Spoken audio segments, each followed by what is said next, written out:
Hey everybody, how's it going? I just got done at the gym. There we go. And I hope everybody can hear me okay. I just finished up at the gym. Had a good workout. Didn't go too crazy. My last couple workouts, I was just sort of recovering. I did some wrestling last Wednesday, and so I've closed out the week. I mean, a lot of what I was doing was just like the foam roller and using the TRX bands to do various stretches, and you know, using a racket ball, or a lacrosse ball against the wall behind my shoulders to hit my trigger points and just sort of loosen up. But even this weekend, my shoulders were tight and bothering me. So today I just jumped rope for about 3 rounds. And then I did, you know, about a half an hour. That's probably exaggerating. About 20 minutes on the treadmill. At a good clip, though. Had a good heart rate going. And then I went back and did a little bit more work on the foam roller and with the lacrosse balls and stuff. And I wasn't quite as, you know, just like excruciating experience as it was last week, but I was still pretty tight. So anyway, so maybe tomorrow I'll take it easy again. We'll see. I want to hit the bags. I'm going to go wrestling again on Wednesday.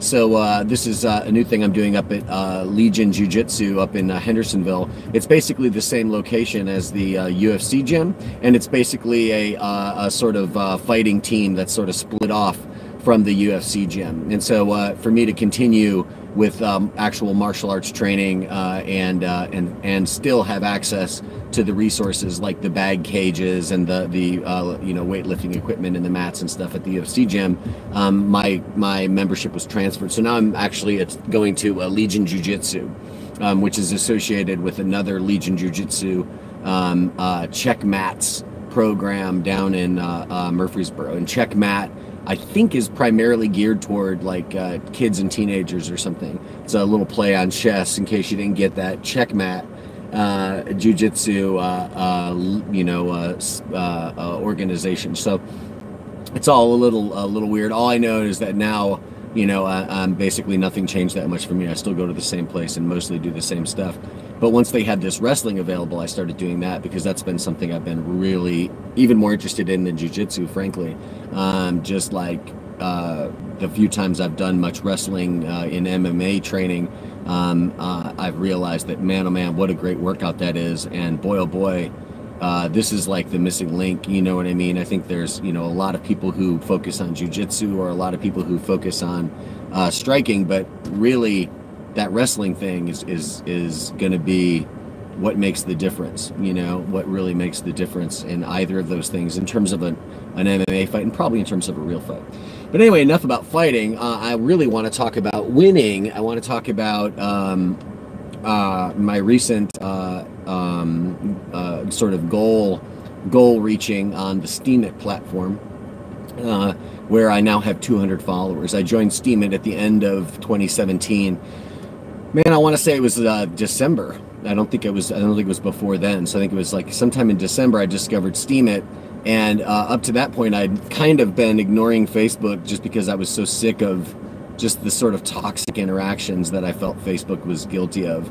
I've never felt that way about Twitter. For some reason, I know Twitter is sort of notorious for bad behavior and trolling and stuff. But really, Twitter to me has always felt like a much cleaner place to just say what you want to say and share what you want to share without having to, you know, get into some discussion with a moron, you know. And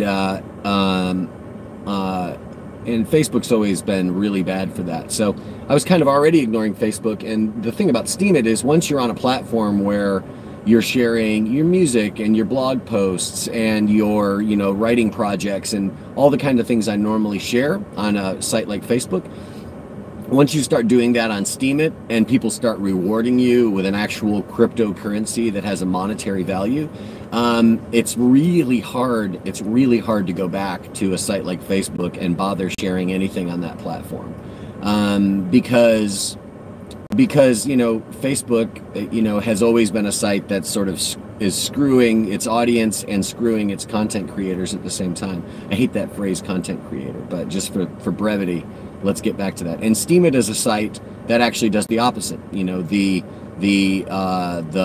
curating audience is rewarded, and the you know, people who create content that people really enjoy also are rewarded.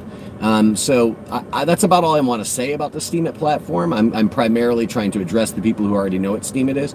But if what I'm saying sounds enticing and interesting and like a good way to abandon Facebook, by all means check out Steemit, and check it out anyway, especially if you're creating any kind of writing or, you know, music or anything that you might be sharing on other platforms. You should just also be doing that on Steemit if you have the time to be, you know, split up. It seems like right now the smart people are spreading their content across multiple platforms because, you know, failing platforms, censorship, you know, the sort of just shifting audience that's happening. That's a lot of why Facebook is having the troubles it's having. It's just the audience is sort of shifting away from these older platforms toward these newer platforms for a number of reasons. But partly just, you know, a new audience finding new things that they like better. But there's a lot of reasons why, you know, now is a good time to sort of, you know, spread your content. Here we go again. But spread the things you're making around so that, you know, if this platform fails, or if these people censor you, or if any of that stuff happens, then, you know, you're okay, because you can just point your audience over here. You can point your audience over here. In a weird way, it seems like now is a great time to have your own online presence. You know, we're almost going back to the days when everybody just built their own website, and that was the thing to do before social media really took off. And you know, suddenly now a business didn't have to necessarily have their own web page. They could just have a Facebook page, and it would tell the hours, it would tell, you know, the things, and it would basically give them enough information to just have a web presence without having to spend the money on a website. But nowadays, if you're an independent musician or a poet or a novelist or a, you know, a blogger or a vlogger or a podcaster or anything like that, or many of those things like I am and like many of you might be, it's really smart to sort of just spread the love. And I think if you check out Steemit and the other sort of platforms that are on the Steemit blockchain, you'll be pleasantly surprised. I mean, I've always been a lover of like decentralized open source platforms, and those platforms have always been somewhat, you know, not necessarily optimal in some ways. You know, I use the GIMP image software, right? So it's basically like a you know, a completely messed up version of Photoshop, basically, is what I'm talking about. Photo editing, image editing software. And but here's the thing, I like it. I just like it. And here's the thing, free. And here's the thing, it's a cooperative project that lots of people are working on to make better. And there's something that's really great about that. You know, there's just something I really like about the spirit of that. And I'd like to have more of that spirit in the internet. And the fact is it's out there if you want to find it. So Steemit's a place where I don't think you'll ever have to worry about censorship, because there's no one to censor it, because it's totally decentralized. There is no authority. You know, and that's first right there. You know, I want to be on that platform. Just that right there alone, that's like you got me. You don't even have to tell me anything else about the cryptocurrency rewards and everything else that are happening on Steemit. So anyway, I love Steemit.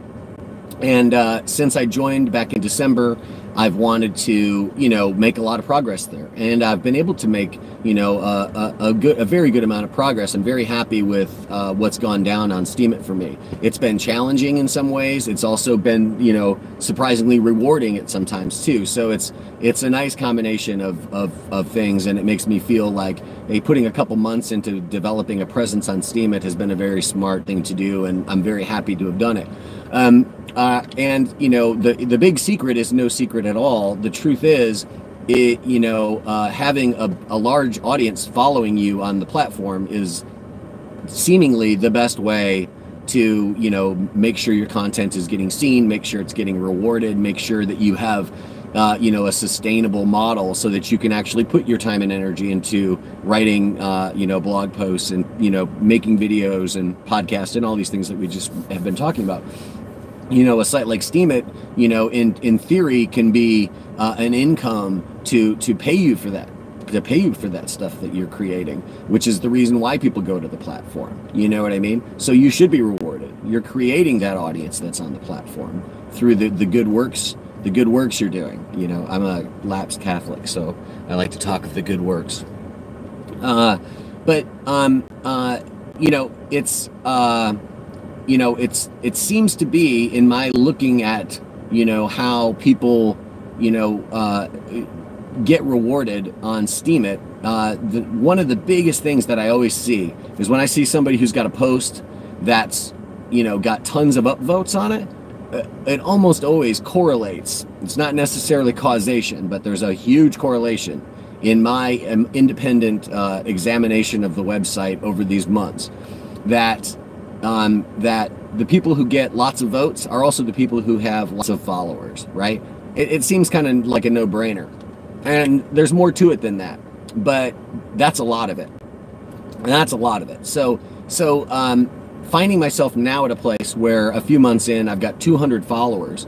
I feel like that's a nice significant number, and I feel like it's a good time to stop and talk about things I've learned, right? So the first thing that I've learned is that audience seems to correlate to upvotes, right? It seems like the people who get the most upvotes on their posts are also the people who just have the most raw audience of followers, right? I've got, I seem to get consistently 80 Steam dollars for every post I put up, and then I'll look at that guy's followers, and it's like, oh yeah, he's got 12,000 followers. You know what I mean? So as soon as you get 6 times the followers you have, maybe you will also be consistently generating that kind of interest in your posts. So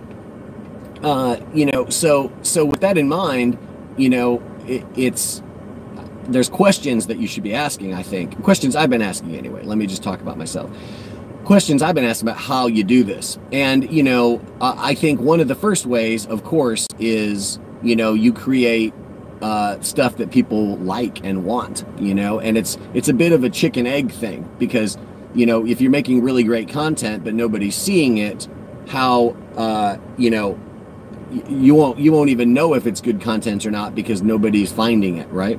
But nobody's going to find your content if it's not good, you see? So for a while here, I think you have to be prepared to cry out in the wilderness in Steemit. For a while here, we will cry into the wilderness, and we will bark at the moon, and we'll dream of a time when, a great civilization will arise, and we'll build this Steemit kingdom for ourselves. And this is a crazy, fucked up metaphor that I'm just like rambling on, but I really do believe that. I really do believe that part of the Steemit initiation is that, especially if you're starting out on the site, you're not investing a bunch of money into it or anything like that regarding the cryptocurrency and stuff. You're just gonna go to the site, raw audience building, content creating, looking for angles all the way through, trying to, sort of get this thing revved up to a point where it becomes, at least somewhat sustainable quickly. That's pretty much what most people are doing, I think. That's certainly what I'm trying to do.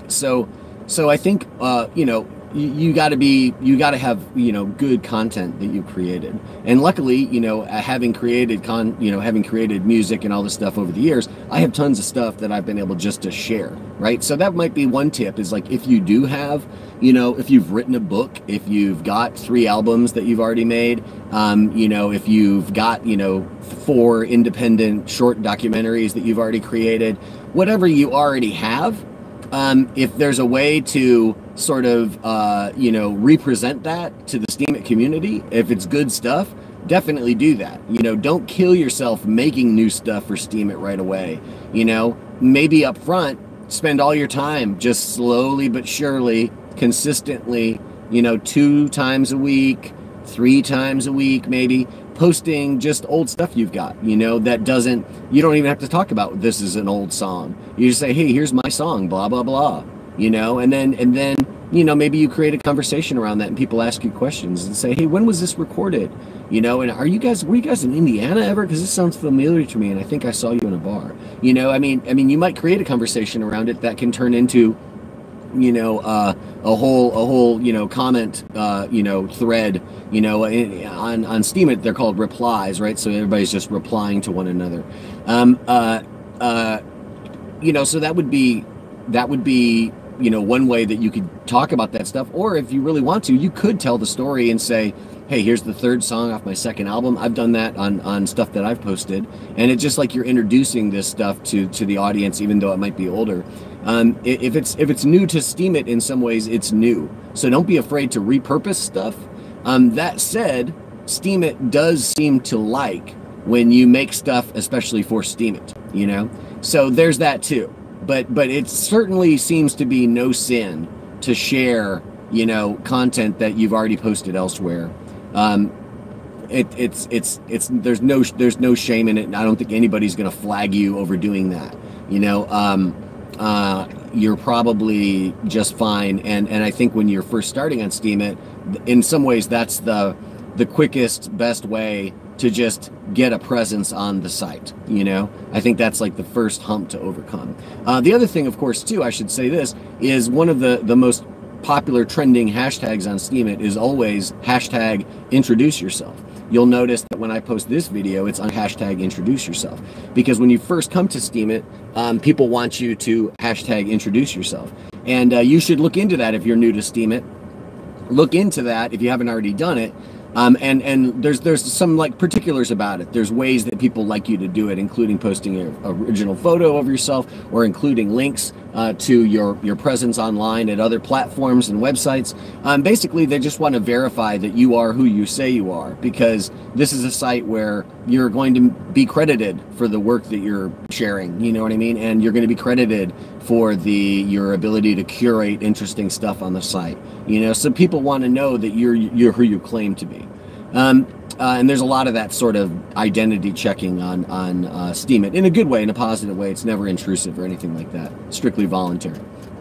But that's definitely a thing that you should do. I got some of the best tips I've ever gotten on Steemit when I introduced myself. I put up a post. I said, here's who I am. I'm really happy to be here. This is my experience online. These are all these things I do. Here's what I'm thinking about doing with Steemit, and you know, I hope you'll do this. You'll get, you know, you'll probably get a handful of followers, and you probably get some good advice. Be sure to mention like what you're into and why you think you're at Steemit, because people immediately, you know, on my introduce me post, people automatically started telling me about the open mic on Steemit, which is a good segue into the most popular stuff I've done, which is posting music in the open mic contest. It's a contest. I don't really think of it as a contest for a number of reasons. I have my doubts that I'll ever actually win the contest, just because of what seems to win in the contest is sort of different than the music I do.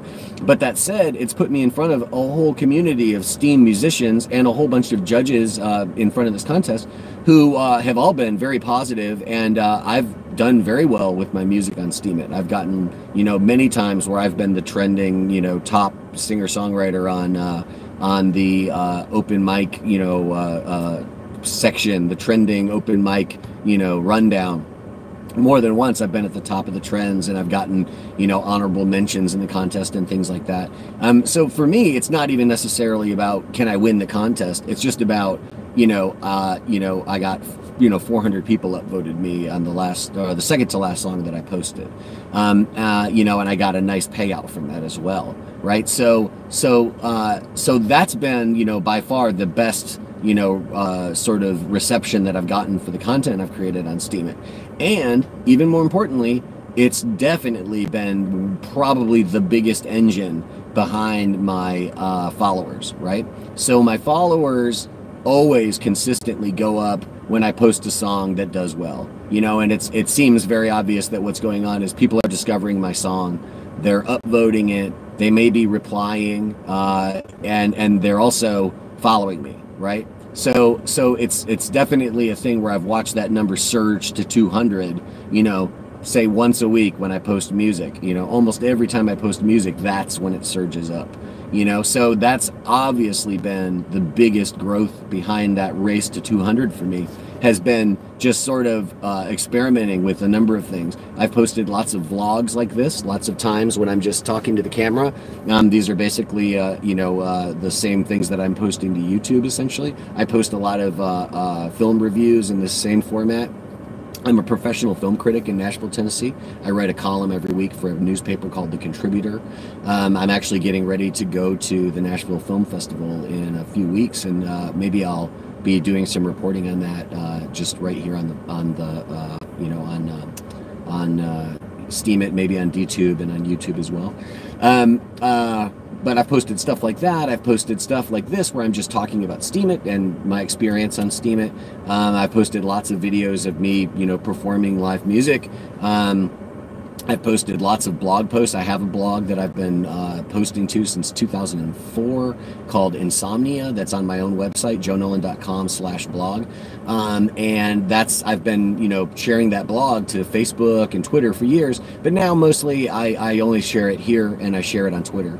I share it here and I share it on Twitter. And a lot of times on Twitter, I share it via Steemit, And that's another thing that I want to point out is I think that I've seen evidence that when you share your Steemit page to other places, that it can be a good way for people to find you. Like, say for instance, if I share my Steemit page, I write a blog on my blog at my website, joenolan.com. Then I repost it on Steemit, right? Then I share it to Twitter from the Steemit page, not from my original blog page. I share the blog post from Steemit, right? And I put in hashtag Steemit. I write at Steemit on the tweet that I'm putting out there. I hashtag blog, hashtag counterculture. That's my blog, is mostly like a sex, drugs, rock and roll blog, and a little bit of magic and cinema thrown in there. That's pretty good, pretty cool combination, frankly. I think the latest post I just did is talking about how Saving Private Ryan and The Thin Red Line both came out 20 years ago in 1998, and how one of them is a masterpiece. So you find out which one, you check out the blog. I'll post it to Steemit today, but it's already on my website. So which one of those films is a masterpiece? There can be only one. But that's another thing that I've seen that's helped me with members, with getting more followers, is just sharing my Steemit page to the more traditional sites like Twitter, like Facebook. I don't know where else you might share them, but when you share it to those sites, maybe if you're already on Reddit, you would link to it in a forum or something like that. However you go about your normal mainstream social media stuff, just start sharing Steemit out there. One of the things that makes being on Steemit fun is that you're part of a platform that's sort of trying to grow itself, and because of the nature of Steemit, on a number of levels, you feel like a stakeholder in Steemit. You feel like somebody who, there's a bit of a mission to it. You feel like you're a part of something when you're on Steemit. You're trying to grow this platform. You're trying to encourage people to develop different kinds of technologies and apps on the blockchain. One of the main reasons I'm at Steemit is because of music, because I really want to release my next album via blockchain in some way or another, because I think that's eventually the music business and many other businesses will be based on the blockchain, one kind of blockchain or another. But blockchain technology is going to revolutionize the music business. It's going to be probably even more disruptive than the internet was, and then file sharing was, and all that. But it's going to be disruptive in a way that actually corrects a lot of things, and actually puts the artist and the audience even more in connection, and eliminates even more of the sort of treacherous bullshit of the record label machine and all that stuff. It's gonna empower artists even more than before. It might make it even more fractured for audiences. It might make it even harder to reach mass audiences and stuff like that. These all seem to be some of the byproducts of some of these technologies. But for me, I feel like mostly the things that have gone down since the mid 90s have empowered artists 100%. And when I can have a whole recording studio in a laptop computer, I have a hard time complaining about it, man. I have a hard time complaining that somehow, all this technology ruined everything. I don't know, man. I think it's fucking awesome. I think it's really amazing what we can do and what independent artists can put out. Now, and making a living out of that's a whole other game, and it always has been. So So, you know, nobody promised you that art was going to give you a living. You know what I mean? There's a reason why there's not a whole lot of very successful artists. It's not easy. It's very hard. But I really do think, you know, a site like Steemit and technology like we find with Steem and, you know, the Ether blockchain and the Bitcoin blockchain and all that stuff, I really do think that there's, you know, massive possibilities in all those. Let's see where we're at time-wise. We're about 25 minutes. So yeah, so I really think that getting more, you know, followers on Steemit, you know, again, first and foremost, you gotta just bear down, you know, like we talk about in the gym. Like if you're gonna just throw with the guy in a fight, you know, we talk about biting down on your mouthpiece, and then you just wade into range and you start throwing and he starts throwing and you see who can take it. I don't do that, by the way. That's not a good strategy to me. That's not at all the strategy I want to get into. But that's the idea. You know, we talk about biting down on your mouthpiece to, you know, sort of firm up your jaw and protect yourself from getting knocked out. And just, you know, sort of accepting the fact that in order to score these punches, you're going to have to wade into some punches as well.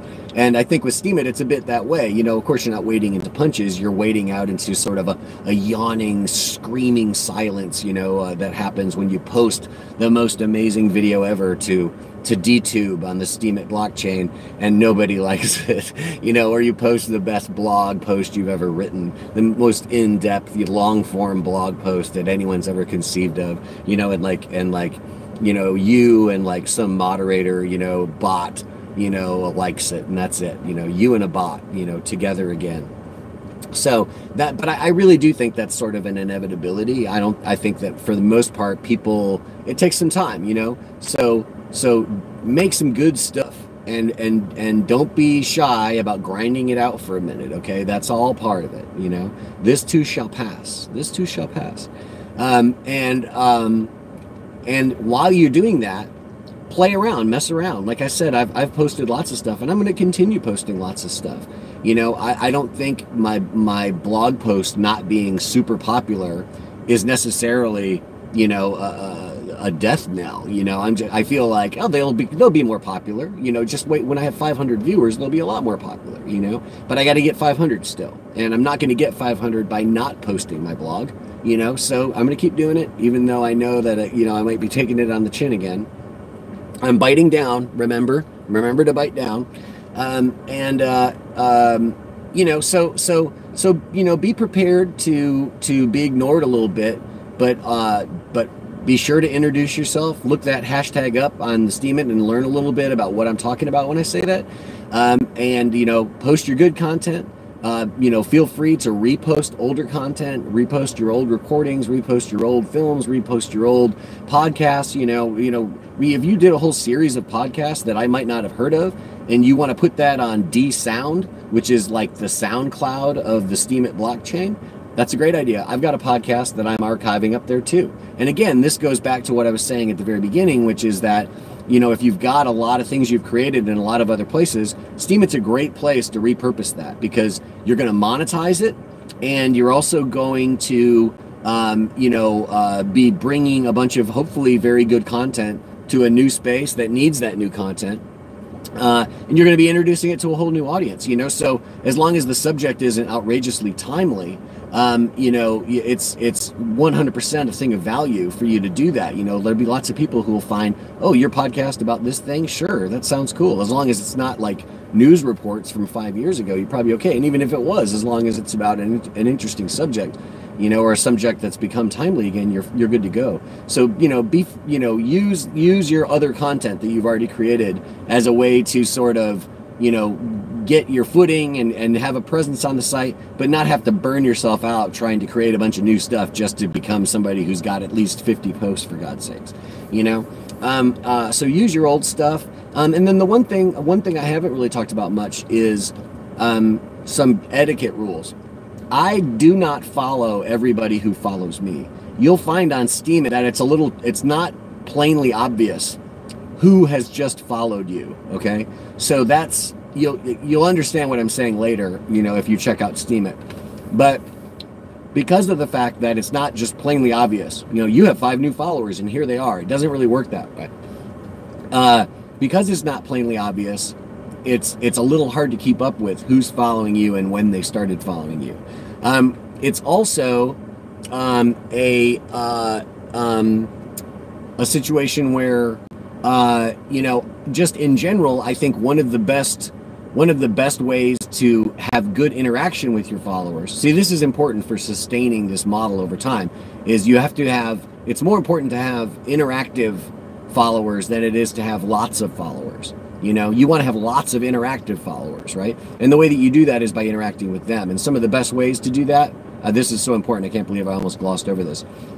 Some of the best ways to do that is to stay engaged with your own feed of people that you follow, right?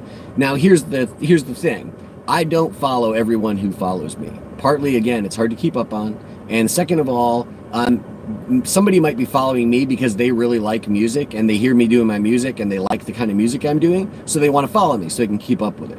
But if I see what they're doing and they're not doing something specifically that I'm into, I'm not going to follow them, right? Because I want to follow people who I'm inspired by and excited by, just like they are, right? And that. Hey, y'all, get disconnected for a second there. Sure, at what point we got disconnected? So let me just go ahead and finish up by talking about interactiveness. If you want to continue to have people follow you and you want to have a following that, is consistently interested in what you're doing, you have to interact with them. One of the best ways to do that is to interact with the people that you're following. Keep up with what they're doing and like what they're doing and comment on what they're doing. And retweet what they're doing. Not retweet, but re-steam is what we call it on the Steemit platform. So in all those ways, if you show goodwill as an active audience and curator, that's one of the ways that you build goodwill with other people, and they're happy to know what you're doing if you're doing content they're interested in. I don't know if this made it on the video yet, but I was saying that I don't follow everyone who follows me. I only follow people that are doing stuff that I'm inspired by and interested in. Sometimes there is overlap. People are interested in my music because they make music too. And I listen to their music and I like it. So I'm happy to find them and I follow them back. And usually there's a conversation of replies and comments happening when that person finds me and says, hey, I really like your music. And then I'm like, oh, I checked out your music. I like it too. I'm going to follow you. And then they're like, hey, dude, I'll follow you. See, and what happens is then everybody else starts to see that. And you can even upvote comments on Steemit. And that's another thing I do. Anybody who comments on anything I post, right? If somebody replies and they say, hey, this is really cool, or they say, hey, I like this, here's this other thing you might be interested in, or hey, you got this wrong, or whatever somebody might say, I upvote every reply to everything I do. And I reply to every reply. So if anybody takes the time to comment, they get upvoted and they get a reply, right? Every time, everyone. Okay, that's a huge thing, I think. I think if you do that, that's another thing that really builds goodwill for you with your followers, because you're letting them know that you appreciate them and you're saying thanks. And even if somebody isn't replying, if they're upvoting on the things you like and they're following what you're doing, they'll be seeing you being a generous, grateful person, and not just the guy, oh, you make this music and you're an arrogant son of a bitch, interesting, enthusiastic guy who's making his music and he's happy for the audience who's paying attention to it, so that you're showing this really good behavior, as you should. I mean, this isn't a con game, this is absolutely the way you should be acting. But if you're not doing that stuff actively, you're not sending that out there, you're not you're not creating that environment for a conversation to happen, for connection to occur. This is all the reason why we're doing these things we're doing nowadays, because we're making an audience for ourselves, through these sort of digital gestures in a way, But if you don't do the gestures, then you're not maximizing the situation, essentially, is what I'm saying. So I would say, follow people you're really engaged with. If that's the people who are already following you, that's way better. But but I would keep my feed of people I follow. I would keep that tight, man, and I would keep it strong, because it's going to be a lot easier for you to pay attention to what a bunch of people that you really admire and are excited by are doing than it is to slog through just a whole bunch of stuff that you got no interest in, that because you followed everybody out of politeness. I'm not into that. And there's you'll find articles online about Steemit about, should I follow everyone who follows me or should I not? I come down on the thing of don't. You know what I mean? Follow the people you're interested in. You know, they'll appreciate you for following them just like you appreciate the people who follow you. You know, there's no reason to reciprocate just out of politeness or something. Also, you know, upvote every reply and reply to every reply. Share great content, you know, and man, and you know, probably the biggest obstacle is that first little while. You put up those first dozen posts and maybe you don't have anyone that's really done very well. You know, just remember to stick to it. You know, stick to it and keep doing good work, and you know, go follow other people, go like what they're doing, and go comment on what they're doing. That's one of the best ways that you will make connections, you know, and then you can say, yeah, this is really good stuff. I can't wait to hear more following you, you know, and you can let people know you're following them. People are a bit sensitive, probably for a good reason, if people are like begging for upvotes and begging for followers. So I would say never do that. Never ask anyone to give you an upvote, or never ask anyone to follow you. It just it always comes off kind of bad. So don't do that.